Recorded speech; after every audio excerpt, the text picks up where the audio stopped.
வணக்கம். சமீபத்தில நான் பார்த்து மிரண்டு போன ஒரு படம் எது அப்படின்னா, நல்லா ஞாபகம் வச்சுக்கங்க. வியந்து போன படம்லாம் அது சொல்றது வேற. மிரண்டுட்டேன் அப்படின்னு சொல்லுவோம் இல்லையா? அது மாரியான ஒரு படம் எது அப்படின்னு கேட்டா, ஓடிடில முதல் பாகமும், ஆ நேரடியா தியேட்டர்ல போய் 2ஆம் பாகமும் பார்த்தேன். என்ன படம் அப்படின்னா, இந்தியாவே மிரட்டிக்கிட்டு இருக்கக்கூடிய படம்ங்க அது. அதுதான் துரந்தர். துரந்தர்னா என்ன பொருள் அப்படின்னா, இந்த நிகரற்றவன், வலிமையானவன், ஒரு துறை வல்லுனன், இதில் நிறைய விஷயங்கள்லாம் நம்ம சொல்லலாம். இதுக்கு ஆங்கிலத்தில் கூட இருக்குது. இது ஒரு சான்ஸ்கிரிட் வேர்ட் அப்படிங்கிறாங்க. இந்த படத்தோட நீளம் அதெல்லாம் பார்த்தீங்கன்னா, 2ஆம் பாகம் எனக்கு தெரிஞ்சு 4 மணி நேரம், முதல் பாகம் ஒரு 3 மணி நேரம். இது மொத்தமா எடுக்கப்பட்டது 7 மணி நேரங்கிறாங்க. இந்த காலத்தில இந்த 7 மணி நேரம்லாம் உட்காந்து படம் பார்ப்பாங்களா? 7 நிமிஷம் வீடியோ போட்டாலே அது 3 நிமிஷம் பார்த்துட்டு விட்டுறாங்கன்னு சொல்றோம். அப்படி இல்லைங்க. அசந்து போற அளவுக்கு கூட்டம் இருக்கு தியேட்டர்ல. நான் செகண்ட் ஷோ தான் போவேன் வழக்கப்படி. அதே மாதிரியே போனேன். 4 மணி நேரமும் ஒரு கத்தல் இல்ல, ஒரு இது இல்ல. வழக்கமா கொஞ்சம் போர் அடிச்சா ஊளையிடுவாங்க, கத்துவாங்க, எல்லாம் செய்வாங்க.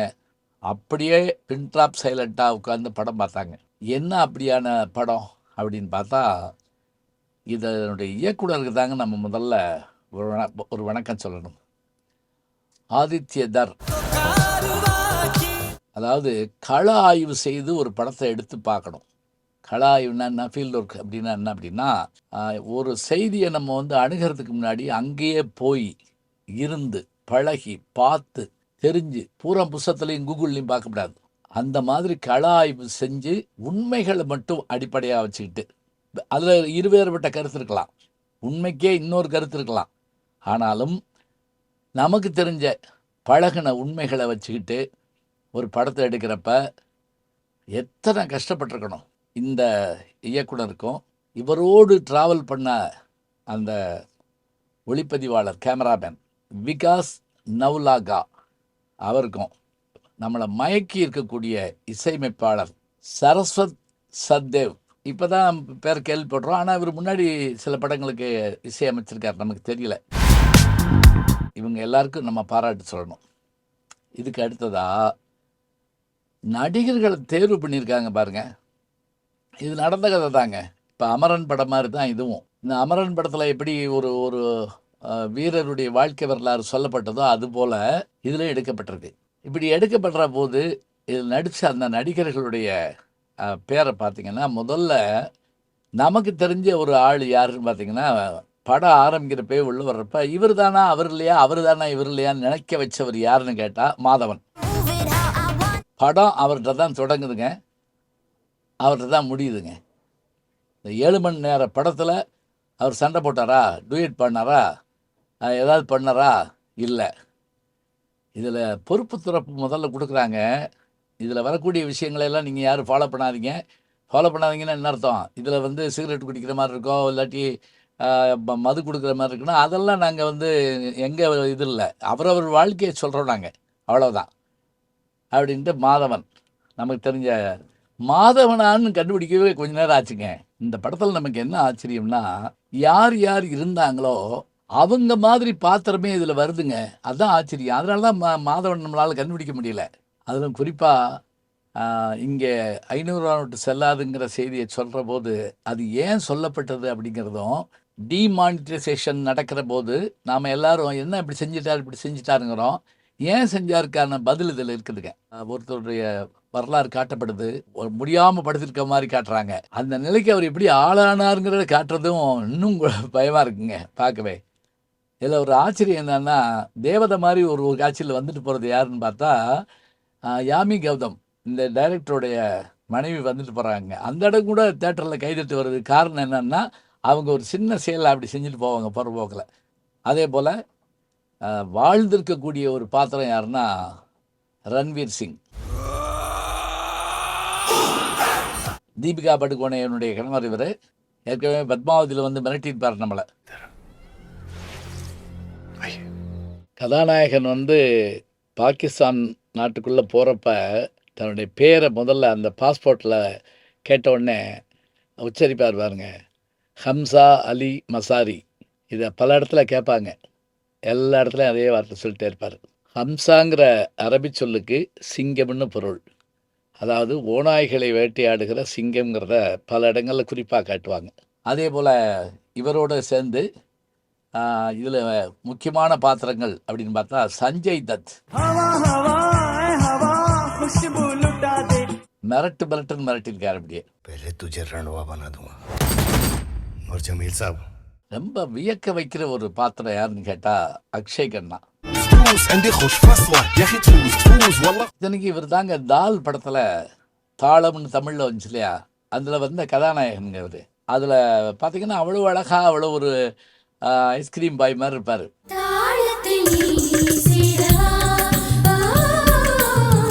ஆனால் இதில் அவர் வர்றதும் அவர் போகிறதும் பார்த்தா நமக்கு அப்படியே பயமாக இருக்குதுங்க அவரை பார்த்து. கதாநாயகி யார் அப்படின்னா ஒரு மயில் குஞ்சு மாதிரி இருக்கக்கூடிய ஒரு அழகான பெண்ணு. யாருன்னா சாரா அர்ஜுன். நம்ம தெய்வ திருமகன் படத்தில் விக்ரமோட ஒரு சின்ன குழந்தை வரும் பார்த்தீங்களா, அவங்க தாங்க இதில் ஹீரோயின். காலம் ஓடிக்கிட்டு இருக்குங்கிறதுக்கு எடுத்துக்காட்டு இதுதான். சரி, இப்போ எல்லாரையும் சொல்லியாச்சா? கதை என்ன? கந்தகாரில் விமானம் கடத்தப்பட்டு நிற்கிது. இந்திய அரசாங்கத்தோடு பேச்சுவார்த்தை நடக்குது.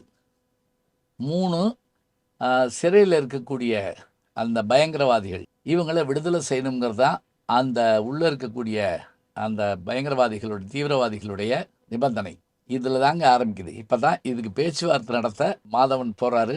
மாதவனோடு சேர்ந்து நம்மளும் போகிறோம். இதில் ஒரு விஷயத்தை நான் சொல்லிடுறேன். பாகிஸ்தான் நமக்கு அண்டை நாடு. போகிற போக்கில் வெள்ளைக்காரன் நம்மளை பிரிச்சுட்டு போன இந்த பிரித்தாளும் சூழ்ச்சி மாதிரி பிரிச்சுட்டு போன ஒரு பெரிய கொடுமை. அதுதான் அது. பாகிஸ்தான் அண்டை நாடு. பாகிஸ்தானியர்கள் நமக்கு பகைவர்களா? இல்லை. இந்தியர்களுக்கு பாகிஸ்தானியர்கள் பகைவர்களா? அதுவும் கிடையாது. ஆனால் பாகிஸ்தானில் இருக்கக்கூடிய தீவிரவாத அமைப்பு குழு இருக்கு பாருங்க, பயங்கரவாத அமைப்பு குழு, அது என்னென்ன செயல்பாட்டை செய்யுதுங்கிறதுக்கு இந்த படம் எடுத்துக்காட்டாக அமைஞ்சிருக்குது. இதில் அந்த பயங்கரவாதிகள் பேரம் பேசி பணம் வாங்கிட்டு விடுதலை பண்ணிட்டு, அவங்க விடுதலை பண்ணிட்டாங்கிற விஷயத்தை தெரிஞ்சுக்கிட்டு இப்போ அந்த 140 பேரை விடுவிக்க போகிறப்ப எல்லாரையும் கண்ணு கட்டி உர வச்சுருப்பாங்க. கண்ணெல்லாம் கழட்டிடுவாங்க. ஜெய்ஹிந்த் சொல்லுங்கள், எல்லாம் அமைதியாக இருப்பாங்க. பின்னாடி நக்கலாக ஒரு சிரிப்பு கேட்கும். எவனும் சொல்ல மாட்டான், எங்களை ஒன்றும் செய்ய முடியாது, போ எல்லாம் இறங்கி போ, எல்லைப்புறத்துலேயே இருப்பேன், உங்கள் எல்லையிலே இருப்போம், ஒன்றும் செய்ய முடியாது எங்களை. இப்படி தாங்க படம் ஆரம்பிக்கும். நாங்கள் பார்டர் பக்கத்தில் தான் இருப்போம். எவ்வளோ பேரை முடியுமோ கூட்டிகிட்டு வாங்க, உங்களால் முடிஞ்சா வந்து தொட்டு பாருங்க. இப்போ இந்த நாட்டுக்குள்ளே போய் பாகிஸ்தானுக்குள்ளே போய் ஒரு இந்திய ஒற்றர் எப்படி சாதனைகள் பண்ணி ஜெயிச்சிட்டு வர்றார், இதுதான் படம். யார் அவர்? அவர் தான் நம்முடைய கதாநாயகனாக இருக்கக்கூடிய ரன்வீர் சிங். இவர் போய் யாரை பார்க்கணும், அங்கே யார் ஏற்கனவே இருக்கா, அவர்கள் மூலமாக என்னென்ன செய்யணும் அப்படின்னு சொல்லிட்டு இப்போ அவர் உள்ளே போய் என்ன சாதனை பண்ணுறார். முதல்ல ஒரு தலைவனுடைய கவனத்தை ஈர்க்கணும். எப்படி முடியும்? இன்றைக்கி ஒரு கல்யாணத்துக்கு ஒரு பையன் வர்றான், எப்படியாவது பேசி இது பண்ணு. அதில் அந்த எதிரி குழு எப்படி இவர் முதல்ல கதாநாயகன் வந்தபோது இவரை பாடாப்படுத்தி இவர் திருப்பி அடிக்க போகிறப்ப இவர் காலையில் பார்த்த ஒருத்தர் பார்த்து நின்றுட்டு அப்படியே போவார். அவ்வளோதான். சிக்னல்ங்கிறது கண் அசைவு கூட கிடையாதுங்க. கண் அசைவு இருந்தால் உடனே யாருன்னு தெரிஞ்சு போயிடும். அதுக்காக அப்படின்னா போதும், தெரிஞ்சு போயிடும். இப்போ அவர் பேசாமல் அடி வாங்கிட்டு கிடப்பார். அப்புறம் 1 வருஷம் வரைக்கும் அது கழுவார், இது பார்ப்பார், ரோடு கூட்டுவார், எல்லா வேலையும் பார்த்து. அதாவது ஒரு ஒற்றனாக போகிறவன் எத்தனை பொறுப்புகளை தாங்கணும், பொறுமையாக இருக்கணும். பொறுமை தான் முக்கியம். அந்த கல்யாண வீட்டில் அவருக்கு அவருடைய பையன், இவங்க எதிர்பாராத வகையில் அவருடைய அதாவது அந்த தாதாவுடைய பையனோட பையனும் வந்துடுவாங்க. ஐயோ இது என்ன பிளான் மாறுதேன்னு நினைப்பாங்கல்ல. இப்போ பையனை நான் பார்த்துக்கிறேன், நீ அவரை பார்த்து இது பண்ணின்னு சொல்லிக்கிட்டு இருக்க நேரத்தில் சுட்டுருவாங்க. இவர் எல்லாத்தையும் இது பண்ணிட்டு அவரை காப்பாற்றுறதுக்கு பெருமுயற்சி எடுத்து இவர் அடிபடுவார். கடைசியில் அவன் செத்து போயிடுவான். ஆனால் அவர் இவரை கூப்பிட்டு, அந்த தாதா நீ இனிமே என் கூட இருப்பார். அவர் தாங்க அக்ஷய் கண்ணா. عطني رقصة وفريسة زيد عليها شوي عندي بيزة. இவங்கெல்லாம் யார்? இந்த 2 தாதாக்களுமே யார்? 2 பேருமே பாகிஸ்தான் ஊரே தவிர இவங்களோட தீவிரவாத அமைப்பை சேர்ந்தவங்களாக இருக்காங்க. இதில் முக்கியமாக மேஜர் இக்பால்னு ஒரு பாத்திரம், ஆயுதங்களை வாங்கி எப்படி விற்கிறாங்க அப்படிங்கிற விஷயத்த சொல்கிறது. இதில் நடிச்சிருக்கவர் ராம்பாலான்னு ஒரு இந்திய நடிகர், பின்னி எடுத்திருக்காரு. Bleed India with 1,000 cuts.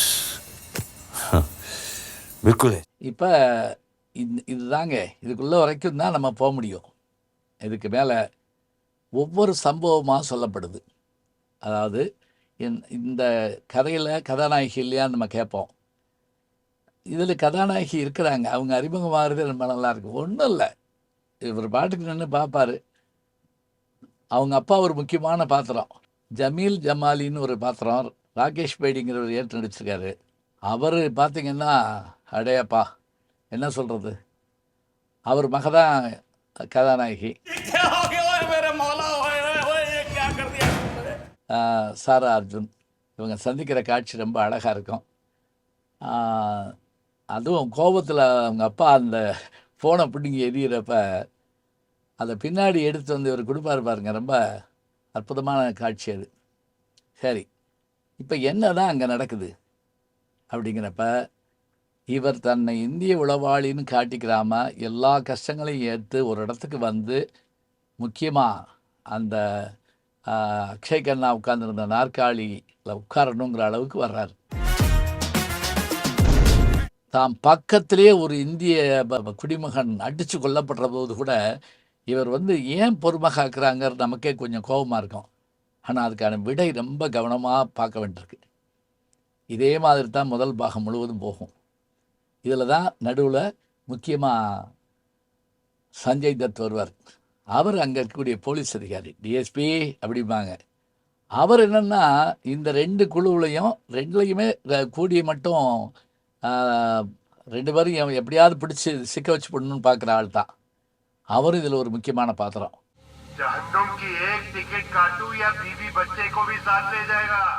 சரி, இப்படியே கொண்டு போய் பாகத்தை நிறைவு பண்ணுறப்ப நமக்கு ஒரு பெரிய ஒரு ஆச்சரியத்தை பார்த்த மாதிரி தோணுது.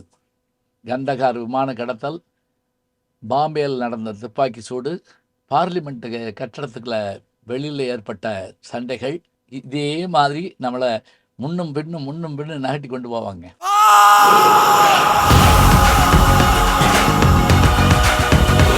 ரெண்டாவது பாகம் ஆரம்பிக்கிறப்ப ஒரு இளைஞன் வருவான். ரொம்ப நேரமாக எனக்கு அவன் யாருன்றது இல்லைங்க. அந்த இளைஞன் என்ன திடீர்னு சம்மந்தம் இல்லாமல் கதையில் காட்டுறாங்கன்னு பார்த்தா அதே ரன்வீர் சிங் தாங்க.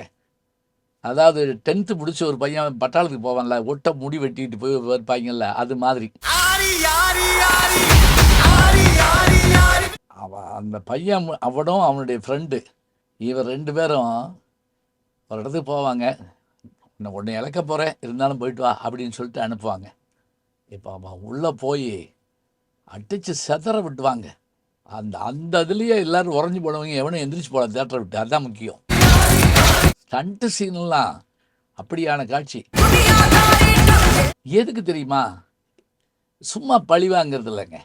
இவங்களுடைய குடும்பம் ஒரு விவசாய குடும்பத்தில் இவங்களுடைய அப்பா அம்மா மற்ற சகோதரிகள் எல்லாரும் எப்படி கொடூரமாக துன்புறுத்தப்பட்டாங்க, எப்படி வீட்டு பக்கத்தில் தூக்கில் போடப்பட்டாங்க அப்படிங்கிறதாங்க. அதுக்கு காரணமானது மட்டும் இல்லை, அந்த கூட்டத்தில் காணா போன தங்கையை தேடி தான் அவன் வர்றான். வந்து எல்லாத்தையும் அடித்து நொறுக்கி கண்டுபிடிச்சி தங்கச்சியை அந்த கூட்டிகிட்டு போகிற காட்சி வருங்க. இப்போ இந்த பையன் யார் அப்படிங்கிற மாதிரி நமக்கு தோணும். நல்லா கவனித்தோம்னா அந்த பையனை தேர்ந்தெடுப்பாங்க. இவன் நிறைய 12 கொலை வரைக்கும் பண்ணிட்டாங்கிறதுக்காக இவன் தூக்கில் போடுறதுக்காக கொண்டு போவாங்க. அப்போ ஒரு கோஷ்டி அப்படியே கவர் பண்ணி கொண்டு வரும். அந்த கவர் பண்ணி கொண்டு வந்த கூட்டத்தில் ஒருத்தர் முக்கியமானவர் இருப்பார். அதெல்லாம் யாருன்னு நான் சொன்னோம்னா சஸ்பென்ஸ் போயிடும். நீ சாக போகிறது உண்மை, உனக்காக சாகுறியா நாட்டுக்காக சாகுறியான்னு கேட்பார். அவன் பேசாமல் இருப்பான். நாட்டுக்காக செத்துப்போ, அதனால் பயனுண்டு, பல கோடி பேரை காப்பாற்றுவா போ அப்படின்னு அனுப்புவாங்க.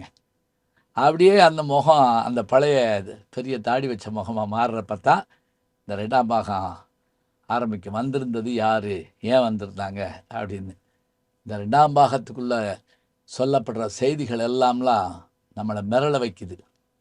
குறிப்பாக நம்முடைய இந்திய கரன்சி எப்படி அங்கு இது படத்தில் சொல்கிறாங்க, நமக்கு உண்மையாக பொய்யாலாம் தெரியாது. படத்தில் சொல்கிறாங்க கரன்சி எப்படி அச்சடிக்கப்படுது, கள்ள நோட்டா. அதுக்கான காரணம் யார், அந்த அச்சு இதுகள்லாம் எப்படி கிடைச்சது,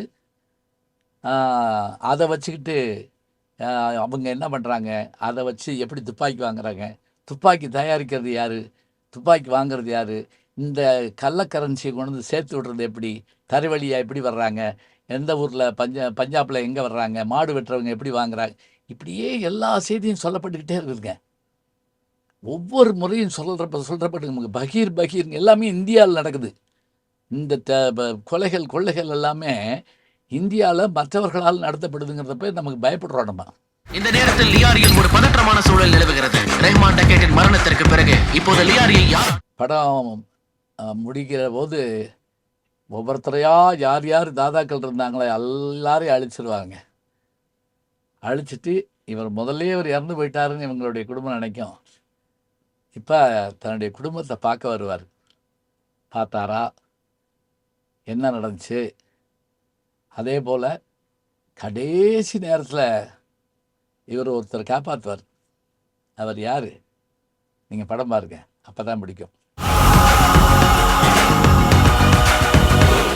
இவ்வளோதாங்க சொல்ல வந்தது.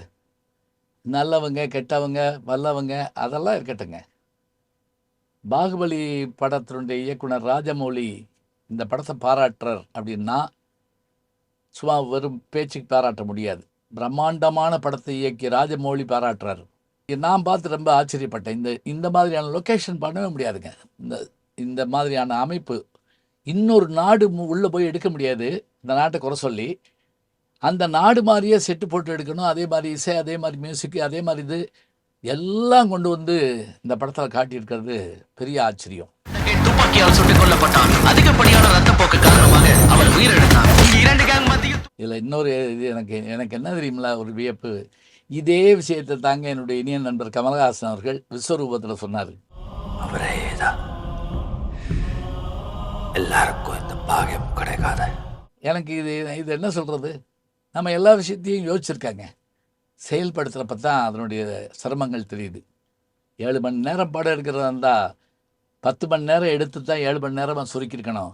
4-5 வருஷமாவது இந்த படம் எடுக்கப்பட்டிருக்கணும். ஒரு சார்பாவா மற்றதெல்லாம் இல்லைங்க. எல்லா இடத்துலையும் அப்பாவிகள் உண்டுங்க. சண்டை போடுறவங்களுக்கே தெரியாதுங்க நம்ம யாருக்காக சண்டை போடுறோம், எதுக்காக சண்டை போடுறோம்னு தெரியாதுங்க. அப்படித்தான் இருக்கும். இன்றைக்கும் யுத்தங்கள் நடந்துகிட்டு இருக்கு. யுத்தங்கள் தவிர்க்கப்பட வேண்டும். ஆனால் எங்கு நோக்கினும் இந்த உயிர் நமக்கா, நம் குடும்பத்துக்கா, நம் நாட்டிற்கா, இந்த உலகத்திற்கா அப்படின்னு யோசிக்க வைக்கக்கூடிய ஒரு அற்புதமான படம். தேச உணர்வு மிக்க யாராக இருந்தாலும் இந்த படத்தை பாராட்டுவார்கள் நிச்சயமாக. நம்ம ஊர் ஒற்றர் அங்கே இருப்பாங்க, அந்த ஊர் ஒற்றர் இங்கே இருப்பாங்க. சிலப்பதிகாரத்திலே நம்ம ஏற்கனவே பேசியிருக்கோம். இமயமலைக்கு படையெடுத்து போகிறோங்கிறத முரசறிவிச்சு சொல்லு, நம்ம வர்றோம்னு அப்படின்னு சேரன் செங்குட்டுவன் சொல்கிறான். அப்போ மந்திரி அழும்பில் வேல் சொல்கிறாரு, வேண்டியதில்லைமண்ணா, நம்ம ஊரில் சொன்னாலே போதும், அந்த நாட்டு ஒற்றன் நம்ம ஊரில் இருப்பான், அவன் அங்கே போய் சொல்லிடுவான். எப்போ 2000 வருஷத்துக்கு முதல்ல இருங்க இது நடந்துக்குதுங்க. அப்போ ஒற்றாடல்னு ஒரு அதிகாரத்தை திருவள்ளுவர் வச்சுருக்காருன்னா உளவாளிகள் எங்கும் இருப்பார்கள். ஆனால் அவர்கள் எல்லா வகையான கஷ்டங்களையும் ஏற்றுக்கிட்டு தாங்க வரணும். ஒருத்தரை பற்றி நம்ம கொஞ்ச நாளைக்கு முதல்ல படித்தோம். அப்படியே வியப்பாகி போச்சு. அவர் எவ்வளவு கஷ்டங்கள் எல்லாம் பார்த்துக்கிட்டு ஒரு விஷயத்தை இது பண்ணுறதுக்கு எத்தனை சங்கடங்களை பட்டாருங்கிறத நேரடியாக பார்க்குறோம். அது மாதிரியான பாத்திரங்கள் இதில் இருக்குதுங்க. படத்தை தொடங்கின அந்த மாதவன் படத்தை முடிக்கிற போதும் அவர் இருந்து பேசுகிற அந்த வசனங்களெல்லாம் அவ்வளவு நல்லா இருக்குது. படம் பாருங்கள். நான் நிறைய பேசலை, இவ்வளவு நேரம் பேசுகிறதுக்கே நான் எவ்வளோ யோசிச்சிருக்கேன்னு யோசிச்சு பாருங்க. இதனால் நல்ல படம். இந்த இந்த மாதிரியான படங்களை எடுப்பதற்கு முதல்ல தைரியம் வேண்டும், நடிப்பதற்கு அதுக்கான முயற்சி வேண்டும். ஒரு அருமையான படத்தை தந்திருக்கக்கூடிய படக்குழுவினருக்கு பாராட்டுக்களை சொல்லுவோம். துரந்தர் அந்த ஒப்பற்ற வலிமையானவன், பொறுப்புக்குரியவன், வல்லமை உள்ளவன் என்ன சாதித்திருக்கிறான். 2 பாகத்தையும் பாருங்க. திரும்ப பேசுவோம். நல்ல செய்திகளை நாளும் சிந்திப்போம். நாளை சந்திப்போம். வணக்கம். ஜி ஞானசம்பந்தன் யூடியூப் சேனல் பாருங்கள். உங்களை தேடியே உங்கள் வீட்டுக்கு வருது. கேட்காம ஒரு விஷயம் உங்களை தேடி வருது பாருங்கள், அதை பிடிச்சி வச்சுக்கோங்க. நம்முடைய ஜி ஞானசம்பந்தன் யூடியூப் சேனலை தொடர்ந்து எக்ஸலம், இன்ஸ்டாகிராம், ஃபேஸ்புக், வாட்ஸ்அப் என்று அனைத்து தளங்களிலும் நாம் இயங்கிக் கொண்டிருக்கின்றோம். நீங்களும் எங்களோடு வாருங்கள்.